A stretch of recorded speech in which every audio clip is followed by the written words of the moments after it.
आदाब, मैं हूं मुमताज आलम रिजवी और मैं बात करूंगा इस वक्त सऊदी अरब और यूएई की, क्योंकि सऊदी अरब और यूएई के दरमियान जंग का मैदान यमन बन चुका है।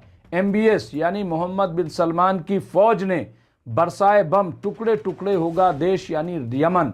सना से यह रिपोर्ट है। आप देखिए, यमन में सऊदी अरब की क़यादत वाले इत्तेहाद यानी गठबंधन ने देश के दक्षिणी क्षेत्र में संयुक्त अरब अमीरात यूएई के समर्थन वाले अलगाववादी समूह पर भीषण यानी जबरदस्त बमबारी की है। इससे पहले सऊदी अरब की रक्षा मंत्री खालिद बिन सलमान ने शनिवार को सोशल मीडिया प्लेटफॉर्म एक्स पर चेतावनी दी थी कि अलगाववादी सदर्न यानी ट्रांजिशनल काउंसिल एसटीसी के सैनिकों के लिए अब वक्त आ गया है, समय आ गया है कि वे दोनों प्रांतों से शांतिपूर्वक पीछे हटकर समझदारी दिखाएं। इस चेतावनी ने इस इंतबाह के बाद बमबारी की गई है। हालांकि सऊदी अरब ने अभी तक इस बात को आधिकारिक तौर पर स्वीकार नहीं किया, कबूल नहीं किया, जबकि यूएई समर्थित दक्षिण ट्रांजिशनल काउंसिल एसटीसी ने कहा कि ये हमले हद्रा मौत में हुए। फिलहाल ये साफ नहीं हो पाया कि इन हमलों में कितना नुकसान हुआ है और कितने लोगों की मौत हुई है, लेकिन इस हमले ने युद्धग्रस्त देश में तनाव को काफ़ी भड़का दिया है। अलावा सऊदी अरब के नेतृत्व वाले कमज़ोर गठबंधन के लिए अब ज़्यादा खतरा पैदा हो गया, जो एक दशक से देश के उत्तर में ईरान समर्थित हूती विद्रोहियों से लड़ रहा है। एसटीसी के विदेश मामलों के विशेष प्रतिनिधि ने एसोसिएटेड प्रेस को दिए एक बयान में कहा है कि शुक्रवार को उसके लड़ाके पूर्वी हद्रामौत में बंदूकधारियों के कई घात लगाकर किए गए हमलों का सामना करने के बाद ऑपरेशन कर रहे थे। उन्होंने कहा कि इन हमलों में काउंसिल के 2 लड़ाके मारे गए और 12 दीगर जख्मी हुए हैं, घायल हो गए। इन घटनाओं ने यमन में पहले से चल रहे गृह युद्ध को और ख़तरनाक बना दिया है और सऊदी यूएई गठबंधन की एकता पर भी सवाल खड़े कर दिए हैं। यमन के टुकड़े टुकड़े होने का खतरा कैसे बढ़ा, इस पर भी गौर करें कि सऊदी की बमबारी और लगातार बिगड़ते हालात से अब इस बात की फिक्र बढ़ रही है कि यमन असल में बंटवारे की ओर बढ़ रहा है, जिसमें अलग अलग विरोधी समूह अलग अलग इलाकों पर अपना कंट्रोल मजबूत कर रहे हैं। दक्षिण में सदर्न ट्रांजिशनल काउंसिल ने अपना दबदबा बढ़ाया है, जबकि ईरान समर्थित हूती सेना उत्तर में मजबूती से जमी हुई है। वहीं पिछले कुछ हफ्तों में ये डर और बढ़ गए हैं, जिसका कारण एसटीसी का लेटेस्ट मिलिट्री ऑपरेशन और लाल सागर में रेड सी में बढ़ता संघर्ष है। ये सब मिलकर के एक बड़ा सवाल खड़ा करते हैं कि क्या यमन का 10 साल लंबा युद्ध सुलह के साथ खत्म होगा, ये छोटे छोटे राज्यों में बढ़ जाएगा, या ये छोटे छोटे राज्यों में बढ़ जाएगा। यमन में कैसे बढ़ता जा रहा है गृह युद्ध यानी खाना जंगी, वहाँ पे कैसे बढ़ती जा रही, इस पे एक नज़र डालिए तो 1990 में उत्तरी यमन और दक्षिणी यमन का एकीकरण हुआ था, लेकिन सत्ता बंटवारे और संसाधनों को लेकर अविश्वास गहराता चला गया, बेयकीनी बढ़ती चली गई। 1994 में एकीकरण के बाद पहला गृह युद्ध शुरू हुआ, जिसमें उत्तर यमन को जीत मिली, लेकिन दक्षिणी यमन में अलगाववादी संगठनों का उभार शुरू हो गया। 2004 से 2010 में अगर देखें तो उत्तर यमन में हूती आंदोलन नाम का संगठन उभरा। तत्कालीन राष्ट्रपति अली अब्दुल्ला सालेह की सरकार से उसके कई युद्ध हुए। 2011 में अगर देखें तो अरब स्प्रिंग के दौरान यमन में बड़े पैमाने पर हिंसक विरोध प्रदर्शन हुए, राष्ट्रपति सालेह को सत्ता छोड़नी पड़ी। 2012 में अब्द रब्बू मंसूर हादी को राष्ट्रपति बनाया गया, लेकिन कमज़ोर सरकार, आर्थिक संकट से स्थिति नहीं सुधरी। 2014 की बात करें तो सितंबर में ईरान समर्थित हूती विद्रोहियों ने राजधानी सना पर कब्जा कर लिया। 2015 में यानी मार्च 2015 में हूती विद्रोहियों की वजह से राष्ट्रपति हादी देश छोड़कर सऊदी अरब चले गए। इसके बाद सऊदी नेतृत्व वाले गठबंधन ने हूतियों के खिलाफ हमले शुरू कर दिए।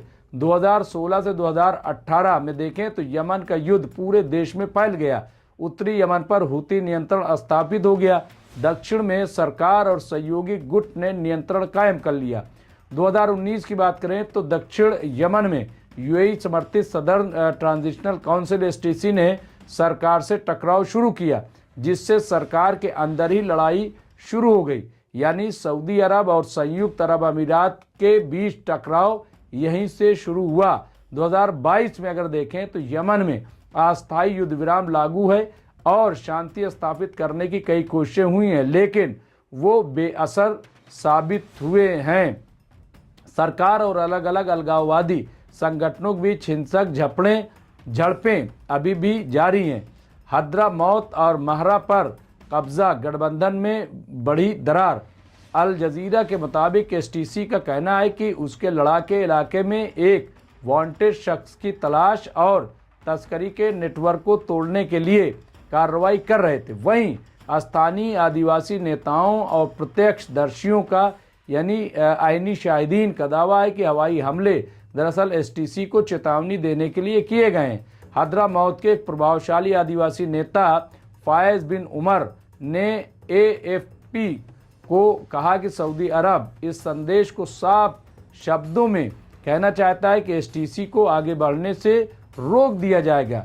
यानी आईनी शाहिदीन अहमद अल खैद ने बताया कि उन्होंने हमलों के बाद जले हुए सैन्य वाहन देखे जिनके एसटीसी से जुड़े होने की आशंका है। एसटीसी के सैटेलाइट चैनल एआईसी ने मोबाइल फ़ोन से रिकॉर्ड किए गए वीडियो भी जारी किए हैं। इनमें कथित तौर पर हमलों को दिखाया गया है। इन वीडियो में एक व्यक्ति सऊदी विमानों को हमला करने के लिए जिम्मेदार बता रहा है। यमन संकट में कौन किसके साथ है, ये बहुत इंपॉर्टेंट है, इस पर भी रोशनी डालते हैं। यमन का संघर्ष अब सिर्फ सरकार बनाम विद्रोही नहीं रह गया है, बल्कि ये क्षेत्रीय शक्तियों और उनके समर्थित गुटों के बीच टकराव का गढ़ बन चुका है। उत्तर यमन ईरान समर्थित हूती विद्रोहियों का नियंत्रण, दक्षिण यमन सऊदी अरब यूएई समर्थित अंतर्राष्ट्रीय मान्यता प्राप्त सरकार एसटीसी यानी सदर्न ट्रांजिशनल काउंसिल, यूएई समर्थित अलगाववादी जो दक्षिण यमन को फिर से स्वतंत्र देश बनाना चाहते हैं, नेशनल शील्ड फोर्सेज सऊदी समर्थित बल जिन्हें हाल ही में एसटीसी ने पीछे धकेल दिया है। इसी महीने एसटीसी ने यमन के हद्रामौत और महरा प्रांतों में घुसकर एक तेल समृद्ध क्षेत्र पर कब्जा कर लिया। इससे सऊदी समर्थित बल को बाहर भागने के लिए मजबूर होना पड़ा। इस घटना ने गठबंधन के भीतर तनाव को और गहरा कर दिया है। तो ये पूरी सिचुएशन है। आप देखिए सऊदी अरब और यूएई के दरमियान में जो कुछ चल रहा है यमन को लेकर के, तो यमन में हालात अच्छे नहीं हैं। वहाँ कौन किसके साथ है वो भी आपने देखा, तो वाकई ऐसा लग रहा है कि जिस तरह के हालात हैं तो वहाँ पे खाना जंगी होगी। लेकिन इसके पीछे देखिए, ये तो रिपोर्ट थी जो मैंने आपको दी, जो रिपोर्ट चल रही है अखबारों में और एजेंसियों में। लेकिन हकीकत ये है कि जिस तरह से अंसारुल्लाह लाहौती वहाँ पे रेड सी को ब्लॉक कर देते हैं, उसकी और पूरा वेस्टर्न वर्ल्ड लग गया, अमेरिका लग गया, लेकिन उसे खाली नहीं करा पाया। ये जो कुछ हो रहा है, मेरा अपना ख्याल ये है कि वहाँ पे अंसारुल्लाह को कैसे पीछे धकेला जाए, कैसे उसे तोड़ा जाए। तो इसके पीछे कहीं ना कहीं मुझे ऐसा लगता है कि सऊदी अरब और ये यूएई के पीछे कहीं इस खेल में अमेरिका और इजराइल ज़रूर शामिल है। ये भी देखने वाली बात होगी, क्योंकि आप देखिए कि खाना जंगी की सूरत सिर्फ यमन में नहीं, बल्कि आप देखिए यही खाना जंगी लेबनान में भी अमेरिका चाहता था कि हो, और वही चीज़ सीरिया में भी देखिए कि हो रही है।